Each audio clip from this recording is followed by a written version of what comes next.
Notre état de santé dépend, entre autres, de notre alimentation et pour bien s'alimenter, les médecins recommandent une bonne consommation de poisson.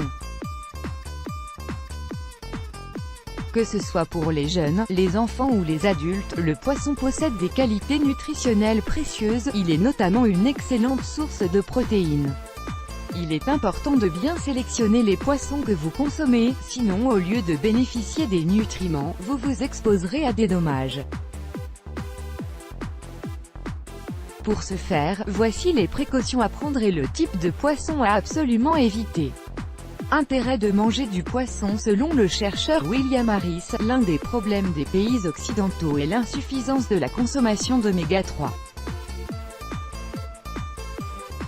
Selon lui, une alimentation riche en poisson pourrait contribuer à prévenir la maladie d'Alzheimer et le cancer du rein. Le poisson joue aussi un rôle important dans le développement du cerveau du fœtus. En dehors de son apport en protéines, le poisson est source de vitamines telles que les vitamines du groupe B, indispensables pour la fabrication des globules rouges, la vitamine A, nécessaire pour la vision nocturne, et la vitamine D qui fixe le calcium et aide à prévenir de nombreuses maladies telles que le cancer, la démence ou encore la dépression. Seulement pour profiter au mieux de toutes ces vertus, il est impératif de bien choisir votre poisson en privilégiant le poisson sauvage. Le poisson d'élevage est en fait bourré d'antibiotiques et grandit dans des bassins surpeuplés au milieu de ses déchets. Parmi les poissons d'élevage toxiques, nous pouvons citer le panga qui est produit au Vietnam et élevé dans la rivière du Mekong. Pourquoi éviter de consommer du panga? Mauvaise condition d'élevage. La rivière Mekong est l'une des rivières les plus contaminées au monde. C'est dans cette rivière que le Pangasius hypophtalmus est élevé. Ce poisson omnivore se nourrit de tous les déchets et de toutes les pollutions industrielles.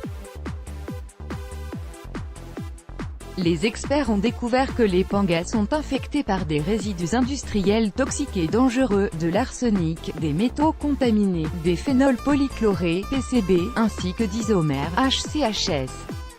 Plusieurs micro-organismes toxiques sont contenus dans les parcs d'élevage et s'introduisent dans la chair des poissons.